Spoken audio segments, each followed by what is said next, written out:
I took the graveyard shift at the Kodiak Island monitoring station because nobody else wanted it. That's the truth, plain and simple. When Lieutenant Molly Cole asked for volunteers at the briefing back in December, the room went dead quiet. 40 guys staring at their boots while she explained the assignment. Solo operator. Midnight to 8 a.m., 40 miles from the nearest human being. The kind of job that makes grown men suddenly remember they've got family obligations or medical appointments or anything else that might disqualify them. Me? I raised my hand before the silence got too uncomfortable. Figured it beat dealing with the usual Coast Guard bullshit. No supervisors breathing down your neck every 5 minutes. No equipment inspections or surprise drills or mandatory morale events. Just you and the radio gear and the endless Alaskan night. The station itself wasn't much to look at. A concrete bunker squatting on a rocky outcrop about 3 miles inland from the coast. Gray walls, gray ceiling, gray everything. The kind of place they built in the 70s when function mattered more than comfort. But it had heat that worked most of the time and a coffee maker that could strip paint, which was enough for me. The main operations room held 6 monitoring stations arranged in a semicircle, though only one stayed active during my shift. Banks of radio equipment lined the walls, VHF transceivers, emergency frequency scanners, radar displays that painted green sweeps across black screens every few seconds. The hum of electronics never stopped.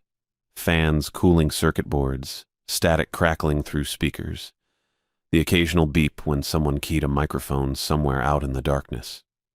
3 months in, I'd settled into the rhythm of it. Routine work mostly, logging vessel traffic as commercial ships radioed their positions, monitoring the emergency channels for distress calls that rarely came. Most nights passed without anything more exciting than a fishing boat reporting engine trouble or a cargo hauler requesting weather updates, the kind of predictable problems you could handle in your sleep. My duties were straightforward enough.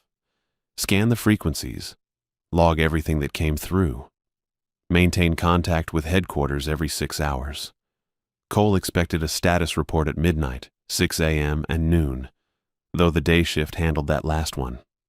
Simple stuff. Position reports from vessels transiting the area, weather observations, any emergency traffic that needed coordination with the rescue center in Anchorage. The hardest part wasn't the isolation. I'd grown comfortable with that pretty quick. It was staying alert when nothing happened for hours at a stretch. You'd think monitoring emergency frequencies would keep you on edge, but most nights the radio stayed quiet except for routine check-ins.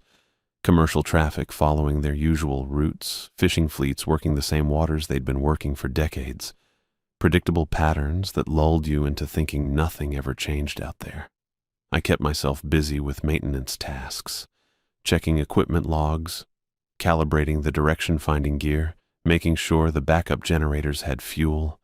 The Coast Guard loved paperwork almost as much as they loved regulations, so there was always something to document. Signal strength measurements, frequency sweeps, atmospheric condition reports. Busy work mostly, but it helped pass the time. The coffee got me through the worst hours. I discovered early on that the machine in the break room could brew something strong enough to wake the dead if you ran it through twice. Probably violated about 6 health regulations. But when you're alone in a concrete box at 3 in the morning, you don't worry much about proper coffee-to-water ratios. March 3rd started like any other night. Clear skies, light winds, surface temperatures hovering around 30 degrees. The kind of conditions that made for good radio propagation, but not much else. I'd logged the usual evening traffic, a couple of fishing boats heading back to port, a container ship bound for Seattle, a Coast Guard cutter running patrol patterns south of the island. The emergency beacon hit the speakers at 11:47 p.m. The sound cut through the routine chatter like a knife, that distinctive warbling tone that every Coast Guard operator knew by heart. The automated distress signal that meant someone was in serious trouble. I'd heard it in training exercises plenty of times, but never for real. Never when it mattered. The beacon lasted maybe 10 seconds before switching to voice transmission. Male voice, stressed but professional, using proper radio protocol. Mayday, mayday, mayday. This is motor vessel Katrina's Dream. Position 47 degrees, 32 minutes north, 153 degrees, 18 minutes west. We are taking on water rapidly. 12 souls aboard. Requesting immediate assistance. I grabbed the chart book and plotted the coordinates while he repeated the call. The position put them about 60 miles southeast of the station, well within our area of responsibility. Open ocean. No islands or shoals marked on the chart. Deep water. The depth soundings showed over 800 feet in that area. The voice came through crystal clear, no static or atmospheric interference. Professional delivery, using the right terminology, giving all the essential information. Everything about it screamed legitimate emergency. My training kicked in automatically. Log the call, plot the position, contact headquarters for rescue coordination. I keyed the microphone to acknowledge the distress call, but something made me hesitate. Maybe it was the clarity of the signal. Radio propagation could be tricky in Alaskan waters, especially at night. A transmission from 60 miles out should have some static, some fade as atmospheric conditions shifted. This came through like the guy was broadcasting from the next room. But distress calls got priority, always. That was Coast Guard doctrine drilled into every operator from day one. When someone's in the water, you don't waste time asking questions. You get help moving. I switched to the headquarters frequency and keyed the microphone. Coast Guard operations, this is Kodiak Monitor Station, emergency traffic. Molly Cole's voice came back immediately, crisp and professional.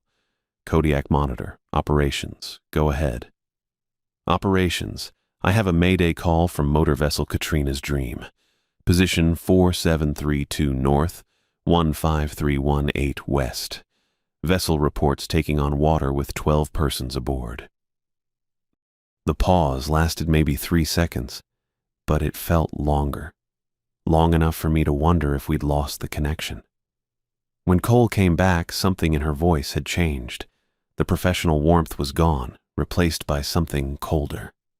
Kodiak Monitor, confirm those coordinates. I double-checked the chart and repeated the position. Another pause, shorter this time. Kodiak Monitor, you are ordered to ignore that signal completely. Under no circumstances will you attempt contact or rescue coordination. Acknowledge. The words hit me like ice water. I couldn't just let that slide. Ma'am, I think there's been some kind of mistake. We've got 12 souls in the water. Petty Officer Matthews. Cole's voice cut through the static like a blade. Gone was any trace of the professional courtesy she'd maintained during our previous check-ins. This wasn't the lieutenant who'd briefed me on weather patterns or asked about supply drops. Something cold had settled into her tone.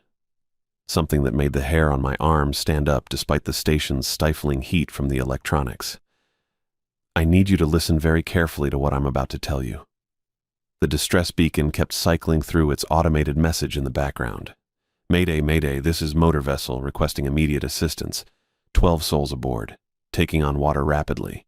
Position grid 77 Alpha, same coordinates, same desperate transmission every 30 seconds. I gripped the handset tighter, feeling the plastic dig into my palm. Lieutenant, with respect, standard protocol requires those coordinates you're monitoring. Her words came measured, deliberate, like she was reading from a script she'd memorized long ago. Grid 77 Alpha.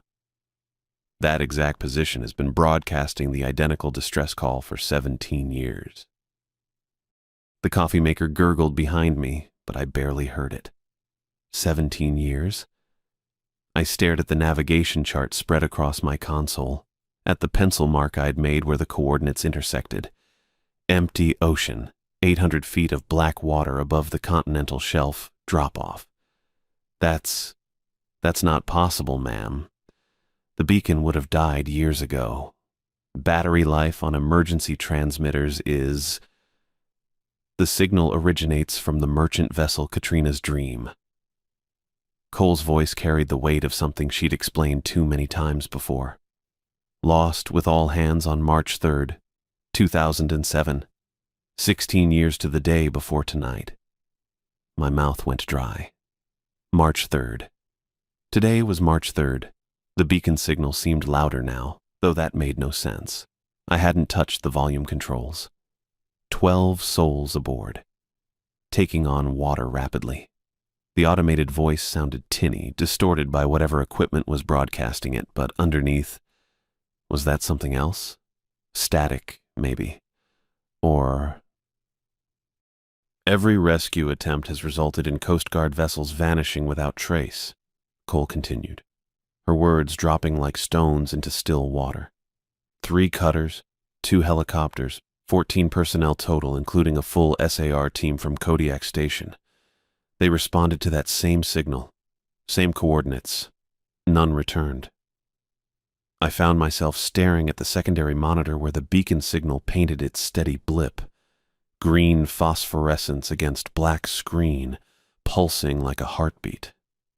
How many people had stared at this same signal over the years? How many had sat in this exact chair, listening to the same desperate plea cycling through the emergency frequency?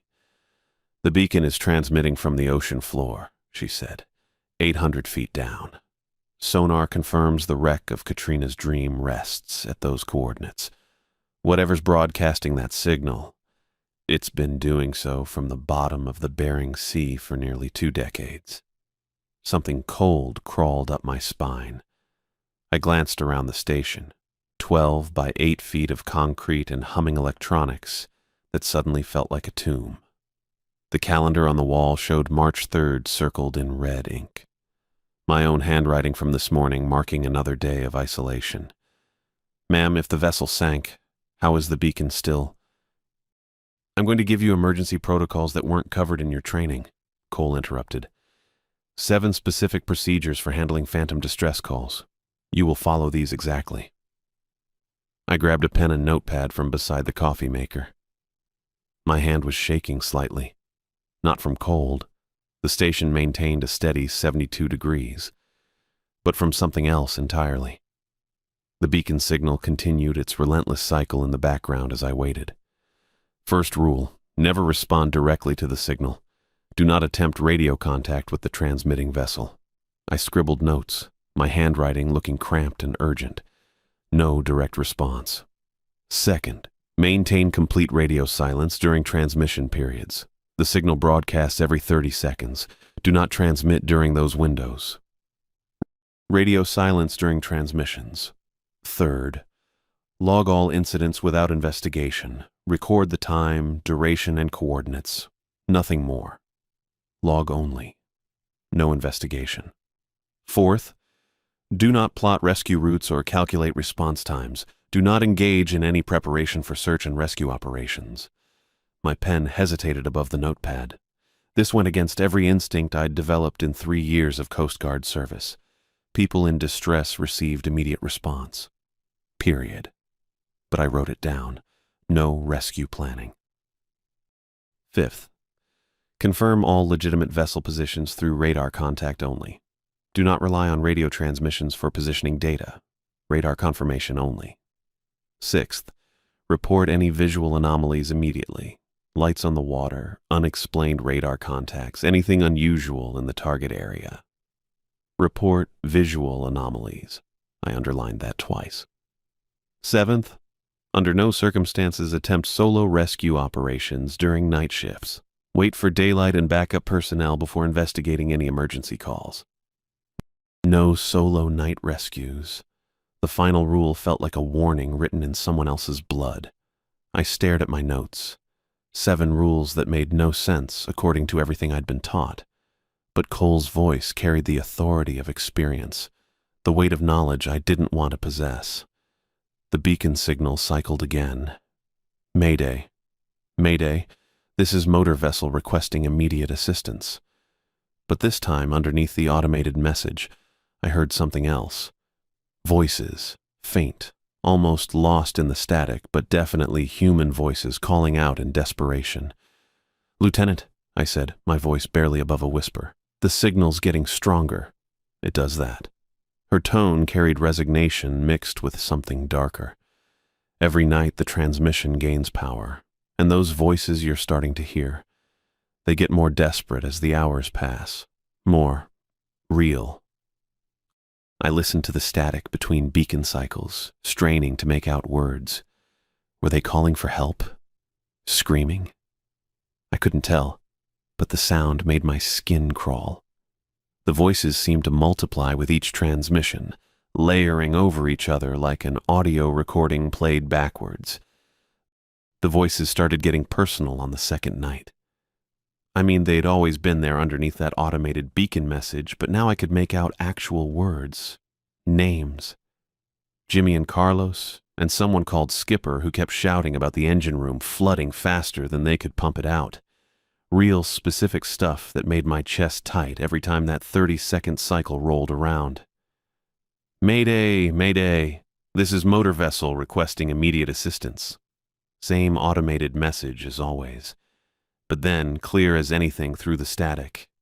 Skipper, the bilge pump's not keeping up. We got maybe 10 minutes before she goes under. I'd gripped the edge of my console so hard my knuckles went white. Every instinct I had, 3 years of Coast Guard training, all those drills about maritime law and duty to render assistance, everything in me screamed to grab that radio and respond. These were people dying out there. Didn't matter if it was some impossible signal from 16 years ago. Those voices sounded real as anything. But Cole's orders sat right there in my handwriting on that notepad. 7 rules, underlined and circled. Never respond directly to the signal. I'd stare at those words while some guy named Carlos begged for acknowledgement, describing how the water was already up to his waist in the forward compartment. Made me sick. Actually physically sick. So I followed the protocols. Logged every transmission in my incident report without responding, just like Rule 3 said. Time, duration, coordinates. 17 minutes and 43 seconds of continuous distress calls. Grid 77 Alpha. No investigation, no rescue coordination, just cold facts written in blue ink while voices pleaded for help in the background. My handwriting got shakier each night. By the third night, something changed. The phantom vessel, because that's what I was calling it now, the Katrina's Dream, or whatever ghost was broadcasting from the ocean floor, started using proper Coast Guard radio procedures. Not just the desperate voices of a sinking crew, but actual maritime protocols. Coast Guard Station, this is motor vessel Katrina's Dream requesting immediate search and rescue coordination. We have 12 souls aboard. Vessel taking on water rapidly. Current position grid 77 Alpha. Sea state moderate with southwest winds at 15 knots. Visibility good. Request ETA on rescue vessels. That stopped me cold. I checked the weather station readout on my secondary monitor. Southwest winds at 14 knots. Sea state was indeed moderate. I'd noted it in my log an hour earlier. This phantom signal was referencing current conditions. Real-time weather data from a ship that sank 16 years ago.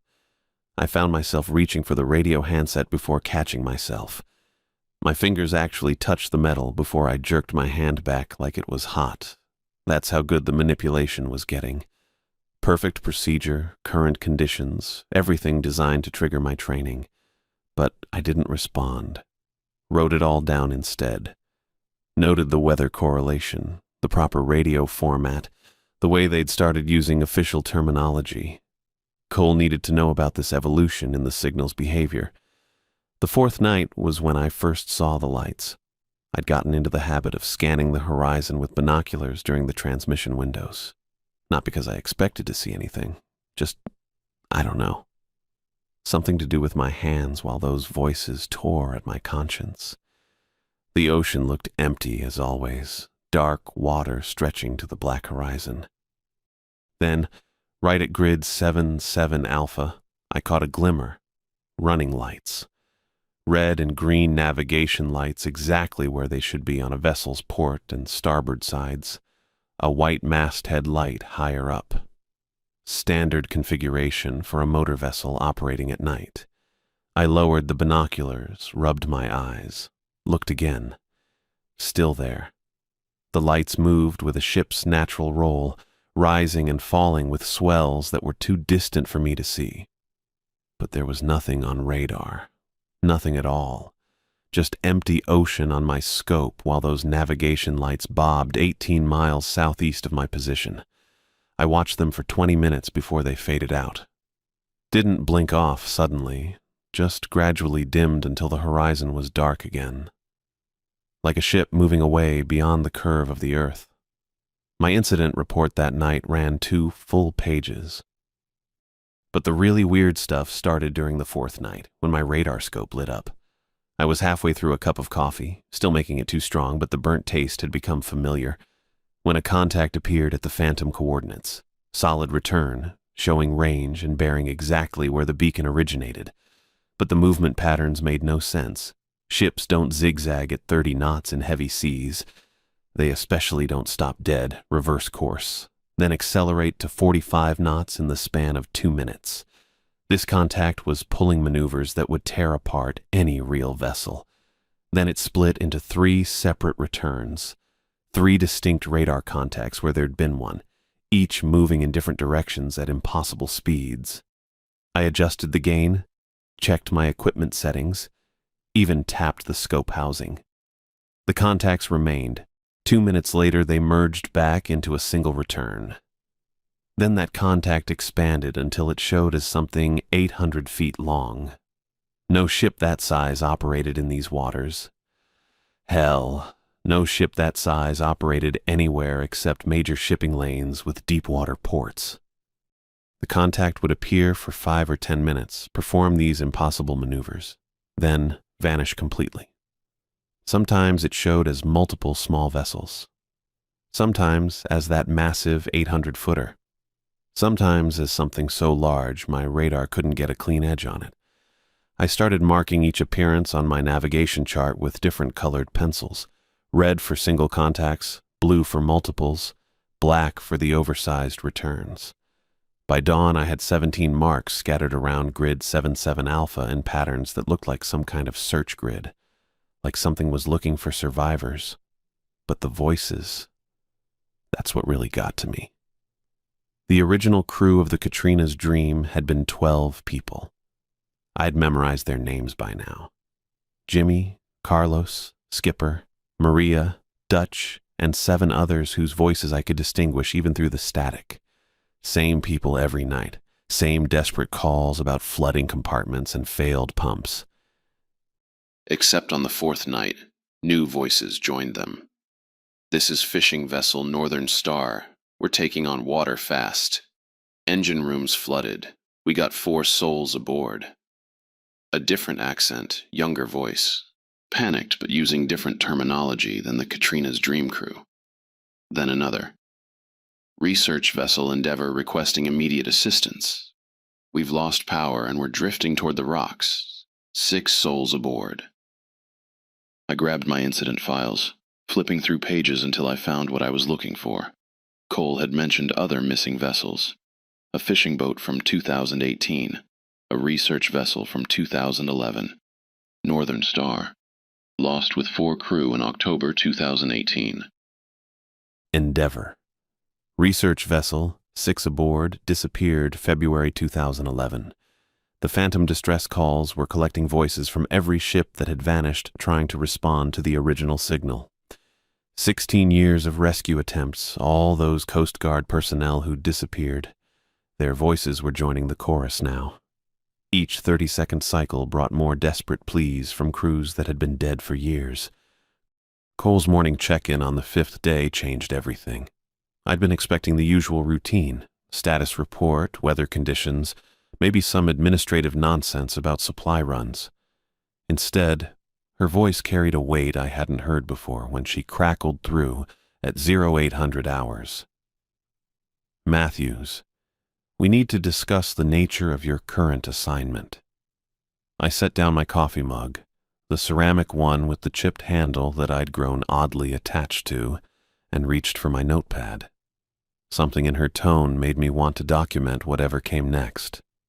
Copy, operations. Go ahead. The Katrina's Dream incident. She paused, and I could hear papers shuffling on her end. It wasn't the first vessel lost at those coordinates. My pencil stopped moving across the page. Through my window, I could see the gray morning waters stretching toward grid 77 Alpha, calm as glass under the overcast sky. Say again, operations? Ocean floor mapping conducted in 1998 revealed an underwater trench system at those coordinates. The continental shelf doesn't just drop off. It plunges into what our sonar teams called an abyssal feature. Depth readings exceeded our equipment capabilities. I found myself staring at my navigation chart, where 17 different colored marks now clustered around those coordinates. The pencil marks suddenly looked less like random incidents and more like a pattern, a feeding schedule. How many vessels, operations? 7 documented losses over 30 years, all during rescue attempts for phantom distress calls originating from the same grid coordinates. Cole's voice took on that clipped professional tone she used when delivering bad news. Motor vessel Bright Star in 1993. Research vessel Northern Light in 1996. Coast Guard cutter Vigilant in 2001. Commercial fishing vessel Mary Catherine in 2004, each responding to identical automated distress signals. I counted my colored marks again. 17 incidents in 6 months.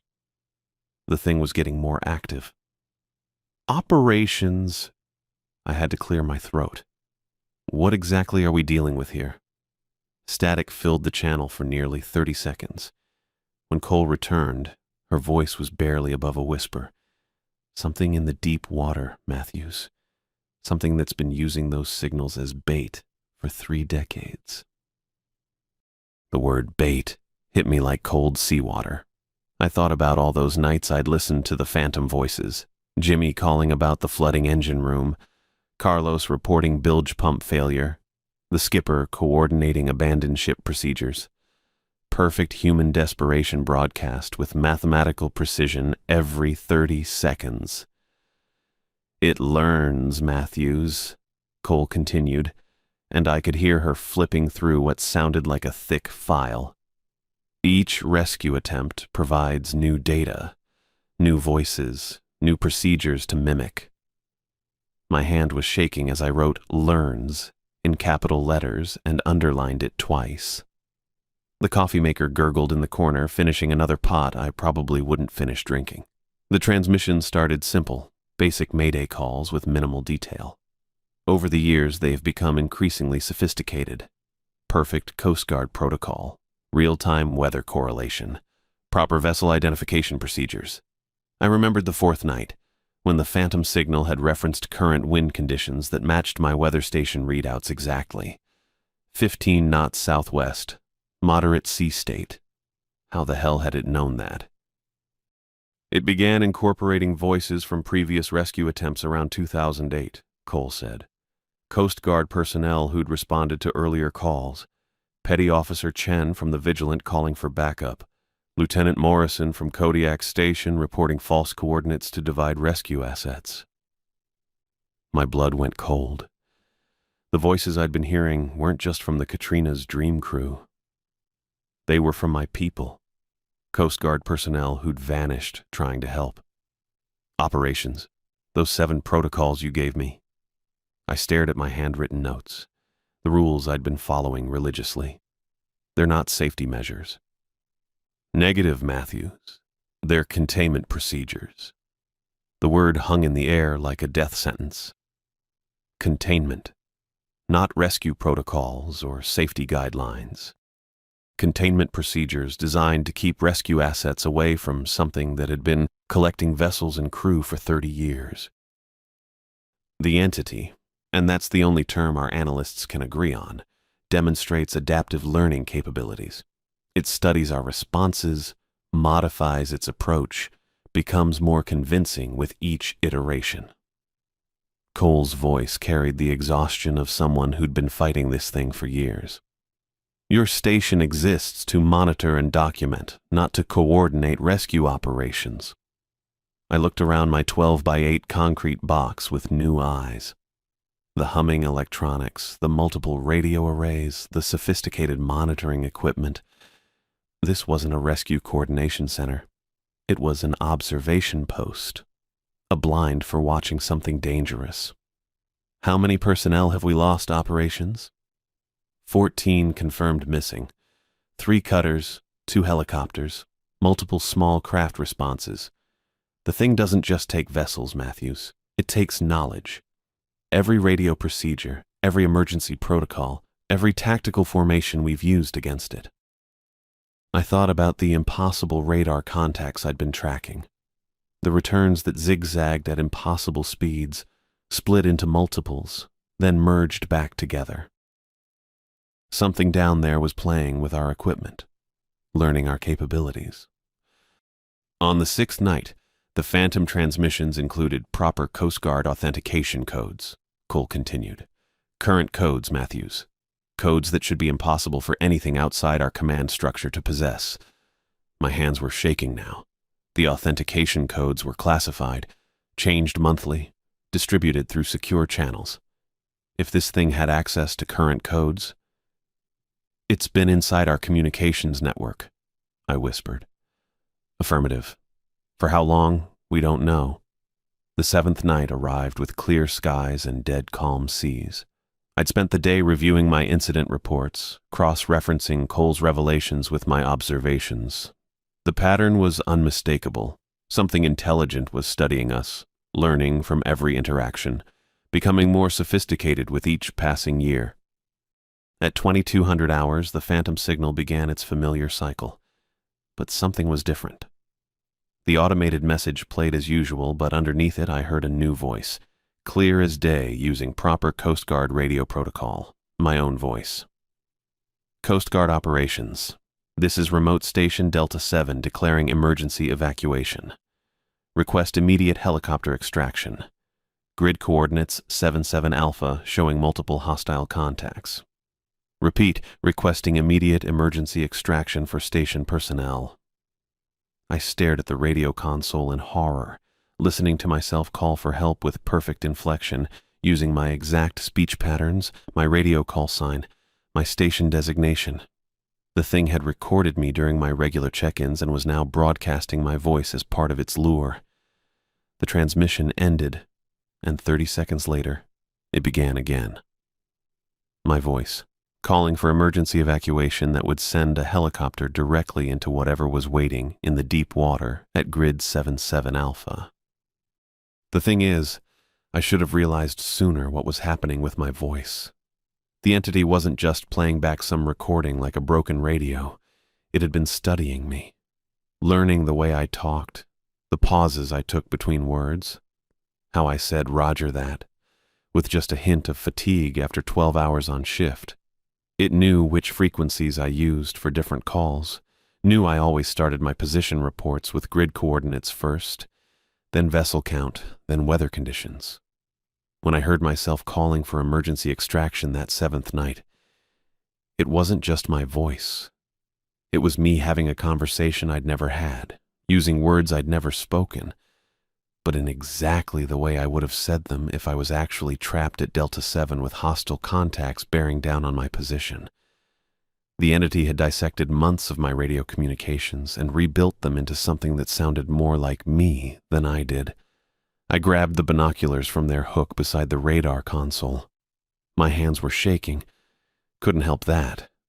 But I managed to get the night vision attachment screwed on properly. Took me 3 tries to get the focus ring adjusted right. That's when I saw them. Ships. Multiple vessels scattered across the horizon at Grid 77 Alpha. Maybe 6 or 7 of them spread out over a couple miles of open water. Each one showing the exact same light configuration. Red port light, green starboard light, white masthead light positioned in perfect regulation spacing. They rolled with the swells in identical rhythm like they were all the same vessel somehow duplicated across the seascape. But here's what made my skin crawl. Every single one of those Phantom ships was broadcasting from the exact same coordinates. My radar showed them at different positions, scattered across maybe 8 square miles of ocean. But the radio triangulation equipment, the same gear that could pinpoint a distress beacon to within 50 yards, insisted they were all transmitting from one specific point in the water. I kept the binoculars trained on the nearest vessel while I reached for my depth finder. The thing had been acting up for weeks, giving me readings that didn't match the navigation charts. But what I saw on the screen made me wish it really was just broken equipment. The depth measurements were scrolling past the normal readout range. My gear was rated for 1,500 fathoms, plenty deep enough for anything in these waters, but the numbers kept climbing.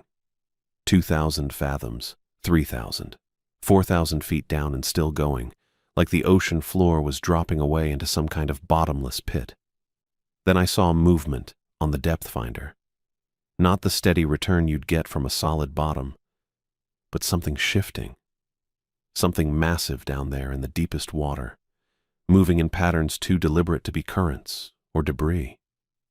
The sonar return painted shadows the size of city blocks, drifting through the abyssal darkness like clouds passing across the moon. I lowered the binoculars and rubbed my eyes. When I looked again through the night vision, the phantom vessels had changed position. Not randomly. They were arranging themselves in some kind of formation, a geometric pattern that made my eyes water when I tried to focus on it directly. The lights formed intersecting lines across the water, creating approach vectors that all led to the same central point. Like landing lights at an airport, except these were designed to guide rescue boats into specific routes, into a trap that had been refined over decades of successful hunts. My radio crackled to life, Cole's voice, but different somehow, tired, maybe defeated. Delta 7, this is operations. Final transmission. I grabbed the handset, my palm slick with sweat. Operations, this is Delta 7. Go ahead. There was a long pause. Static filled the space between us while I watched the phantom lights pulse in their hypnotic formation on the horizon. Matthews, I need you to understand something about your assignment out there. Her voice carried weight I'd never heard before, not the crisp authority of a Coast Guard officer, but the hollow exhaustion of someone who'd been carrying a terrible burden for too long. The protocols I gave you, they weren't designed to keep you safe. They were designed to keep you in position long enough for the entity to study you, to learn your voice, your procedures, your responses. I stared at the handset. The words didn't make sense, even though some part of me had been expecting them. The Coast Guard has been managing this situation for 37 years, Cole continued. We've been feeding it rescue teams on a carefully controlled schedule, just enough to keep it satisfied, to prevent it from expanding its hunting grounds beyond Grid 77 Alpha. The phantom vessel's lights pulsed brighter, as if responding to her transmission. Every vessel we've lost, every crew that's vanished, those weren't accidents or failed rescues. They were deliberate sacrifices. Calculated losses to maintain containment of something we don't understand and can't destroy. My mouth went dry.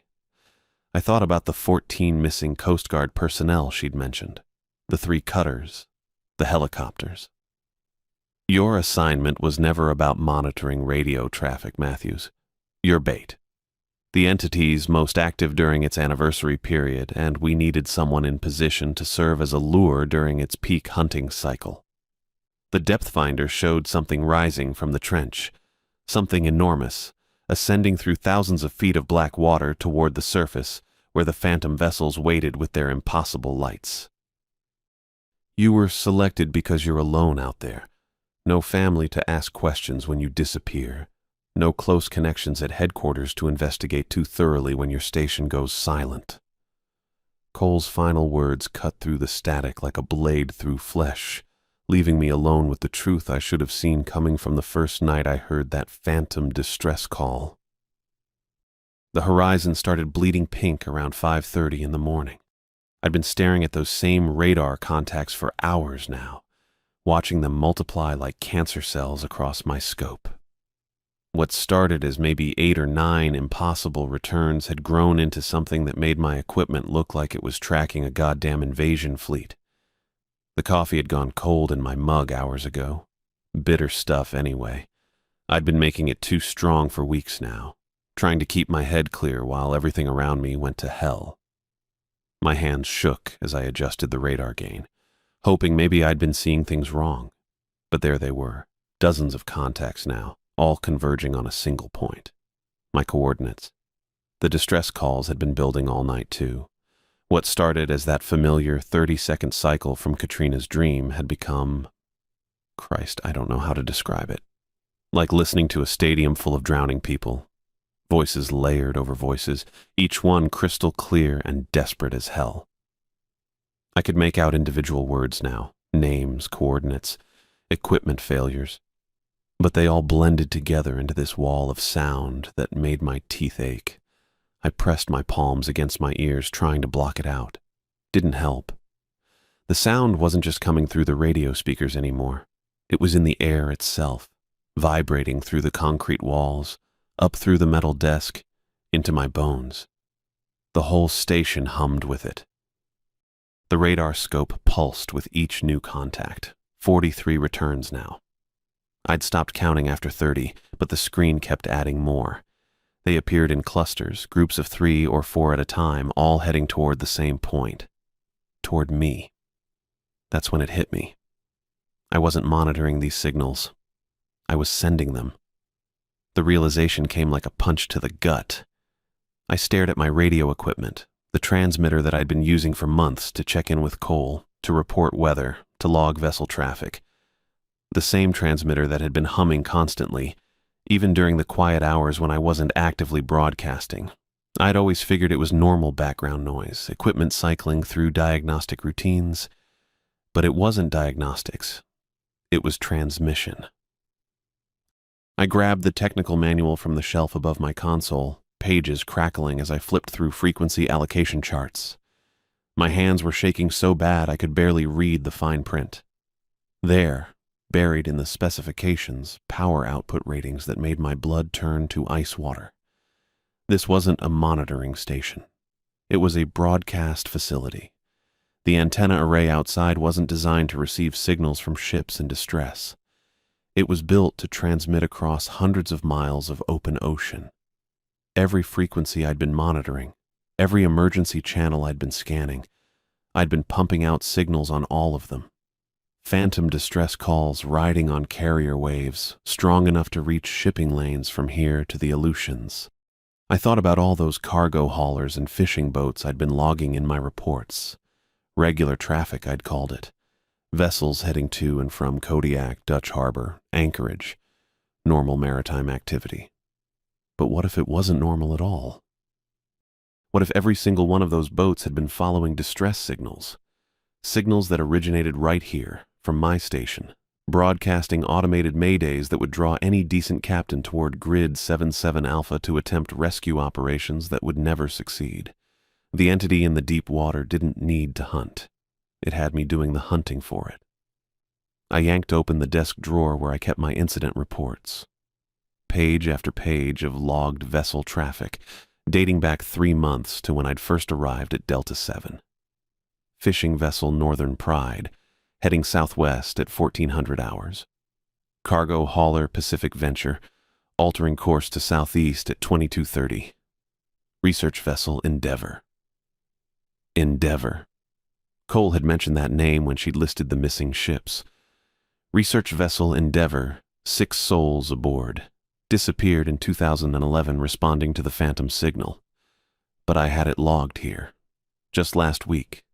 Pacific Endeavor, she'd identified herself, requesting weather information for the southeast quadrant. I'd given her the forecast, wished her safe passage. Standard radio traffic. Except there was no Pacific Endeavor. There was only research vessel Endeavor, sitting on the ocean floor with 6 dead crew members who'd been feeding that thing in the trench for 13 years. Every ship I'd logged, every routine radio check, every normal piece of maritime traffic. All of it had been the entity using stolen identities, stolen call signs, stolen voices. playing back conversations from crews that had been dead for years, creating the illusion of normal shipping activity to mask the constant stream of rescue vessels being drawn to their deaths. And I'd been the one broadcasting the bait. The radar screen showed 57 contacts now, all within 20 miles of my position. But as I watched, something changed. The contacts weren't moving toward Grid 77 Alpha anymore. They were moving toward me, toward Delta 7, because the entity had learned something new. It had been studying my transmissions for months, mapping my equipment, understanding my capabilities, and now it knew it didn't need to wait for rescue vessels to come to the deep water. It could bring the deep water to them. The station served as more than just a relay point. It was an amplification system, taking the entity's hunting calls and boosting them across hundreds of miles of shipping lanes. Every emergency frequency, every maritime channel, every Coast Guard communication network, all of it flowing through my equipment and out across the North Pacific, ensuring a steady supply of rescue vessels would always be heading toward their doom in the deep water off Kodiak Island. I stared at the equipment humming around me, finally understanding what I'd been feeding for the past 3 months. The thing in the trench didn't just mimic voices. It had turned me into its voice, broadcasting across the entire region, drawing in ships from every direction with signals that seemed to come from legitimate Coast Guard facilities, but led only to death in the abyssal depths where something vast and hungry waited in the darkness,